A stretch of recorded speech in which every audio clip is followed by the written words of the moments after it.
কাল রাত থেকে একভাবে বৃষ্টি হয়ে যাচ্ছে। এবার মনে হচ্ছে যে বর্ষাকাল পড়ে গেছে। ছেলের এক্সাম রয়েছে আর বর্মশায় যাবে অফিসে। আর এখন ঘড়িতে বাজছে সকাল 8টা, আর ওরা বাপ আর বেটায় মিলে একসাথেই বেরিয়ে গেল। দুজনার ট্রেন একটু আগে পড়ে, যদিও বা দুজনার গন্তব্য পুরোপুরি দুদিকে। একজনা যাবে কল্যাণী আর একজনা যাবে বহরমপুর। তবুও দুজনে একসাথেই গেল। বললো বৃষ্টির মধ্যে টোটো পাওয়া যাবে না, দুজনে একসাথে গেলে তবুও টোটোটা পেতে সুবিধে হবে। ওদেরকে পাঠিয়ে দিয়ে আমি চলে এলাম ওপরের ঘরে। ওপরের ঘরগুলো সকাল সকালই পুছে নিচ্ছি। আর আজকের ব্লগটা অনেকক্ষণ আগেই শুরু করে দিয়েছি। ভিডিওটি কেমন লেগেছে সেটি অবশ্যই কমেন্টস করে বলো। লাইক করতে একদমই ভুলো না, প্লিজ প্লিজ একটা লাইক করে দিও। লাইক করতে তো পয়সা লাগে না বলো। তোমাদের একটা লাইক আমাদের অনুপ্রেরণা জাগায় নতুন নতুন ভিডিও তৈরি করার জন্য। বৃষ্টি রানীর কিন্তু বিরাম নেই, সে একভাবে ঝরে যাচ্ছে। যদিও মা আমাবতী চলছে, রথও প্রায় এসেই গেছে, তা এখন তো বৃষ্টি হবেই। আমার কিন্তু বর্ষাকালটা বেশ ভালোই লাগে। গরমের প্যাচপ্যাচানি, ওই অত্যাধিক ঠান্ডা, এর থেকে বৃষ্টিটাই আমি বেশি এনজয় করি। ওপরের ঘরগুলো আমি হাত দিয়েই পুছি, নিচের ঘরগুলো মপ দিয়ে।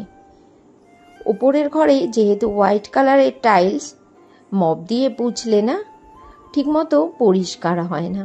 ঘরগুলো তো হাত দিয়ে পুছি, কিন্তু সিঁড়িটা মপ দিয়েই পুছে নিই। সিঁড়িতে যেহেতু মার্বেল বসানো, আর জানো তো আমি সিঁড়িটার মার্বেলটা না বেশি একটা পালিশ করাইনি, কেননা বেশি যদি পালিশ করাই তাহলে স্লিপ কাটার ভয়টা থেকে যায়, এই জন্য অল্প পালিশই করিয়েছিলাম।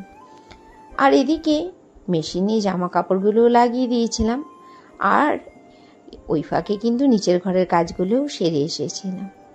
জামা কাপড়গুলো এখন নিয়ে গিয়ে মেলে দিই।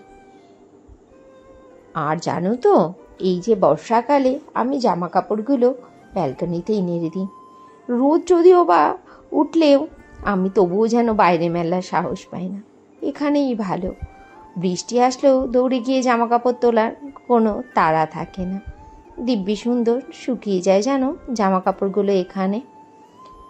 আসলে কি বলো তো, খোলা জায়গা তো খুব সুন্দর, হাওয়ায় টেনে যায়।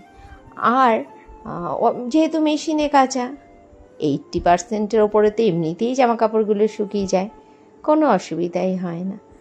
আগে যখন ওয়াশিং মেশিন ছিল না, তখন জামা কাপড়গুলো দিয়ে না বৃষ্টির দিনে কেমন যেন একটা বাজে গন্ধ হয়ে যেত। আসলে জল থাকতো, আর এখন তো এত সুন্দরভাবে স্পিন হয়ে যায় যে শুকাতে আর বেশি সময়ও লাগে না। বৃষ্টি হোক যা হোক, আমার কিন্তু কাঁচা বন্ধ নেই। আমি কিন্তু প্রতিদিনই জামা কাপড় কাচি। এবার আবার ভাবছো আমাবতীতে কি কেউ জামা কাপড় কাচে নাকি? আমরা কাচি। আমার মাসি বলে যেদিন আমাবতী ছাড়বে সেই দিন সধবা মানুষদের জামা কাপড় কাচতে নেই আর চুলে শ্যাম্পু করতে নেই, আগে পিছিয়ে করা যায়। আর এই দেখো মশলার কৌটোটাও কালকে মেজে দিয়েছিলাম, মশলাগুলোকেও এখন ঢেলে নিচ্ছি। আমি এখানে রোজকার রান্নার যে মশলাগুলো লাগে সেগুলো এর মধ্যে রাখি, আর গোটা প্যাকেটগুলো রাখি আলাদা জায়গাতে, আর যেগুলো কেটে এর মধ্যে ঢালি সেগুলোকে রাখি আলাদা জায়গাতে। এক মশলাকে আমি রাখি 3 জায়গাতে। আর দেখতে পাচ্ছ বৃষ্টির কিন্তু কোনো থামা নেই, অবিরাম ঝরে যাচ্ছে, ভালোই লাগছে। বৃষ্টি দেখলে না সেই ছোটোবেলার কথা খুব মনে পড়ে। সেই ছোটোবেলায় বৃষ্টিতে ভিজে ভিজে কতই না মজা করেছি। দেখে নাও আজকে লাঞ্চ মেনুতে কী কী রয়েছে। এখানে রয়েছে গরমা গরম ভাত, রয়েছে পেঁয়াজ দিয়ে মুসুরির ডাল, এখানে রয়েছে সয়াবিন আলুর ডালনা, রয়েছে ডিম সেদ্ধ, মাসি দিয়েছে কচুর শাক, রয়েছে এখানে অল্প চাল কুমড়ো ঘন্ট, আর রয়েছে আলুর চোখা মাখা। আজকের লাঞ্চ মেনুতে রয়েছে এইটুকুই। আবার ফেরত চলে এলাম সন্ধেবেলাতে। এই যে নিমকি ভাজছি। আজ ফার্স্ট টাইম আমি মিষ্টির দোকানের মতো নিমকি তৈরি করছি। আজ একটু অল্প করেই করছি, জানো নিমকিগুলো কিন্তু খুব সুন্দর হয়েছিল। আর এখানে তৈরি করে নিচ্ছি পাপড়ি, খেতে অসাধারণ হয়েছিল। এই প্রথমবার বানিয়েছি, দেখে বোঝার উপায়ই ছিল না। এলাম আবার রাতের খাবার দাবার নিয়ে, তৈরি করে নিলাম রুটি আর আলু ভাজা। সকালে একটা ডিম সেদ্ধ ছিল, ওটাকে ভেজে দিলাম, করে নিলাম ডিমের অমলেট। ছেলে খাবে সয়াবিন দিয়ে রুটি, ও দুপুরে ভাত খায়নি, ও সয়াবিনটা রয়েছে। আর বড় মশাই খাবে আলু সেদ্ধ, ডাল, আলু ভাজা, ডিমের অমলেট দিয়ে। আমি আর প্রতিষ্ঠা খাবো আলু ভাজা আর রুটি। তাহলে চলো আজকের ব্লগটা আর কন্টিনিউ করবো না, এখানেই শেষ করে দেবো। সবাই খুব ভালো থেকো, সুস্থ থেকো, সাবধানে থেকো।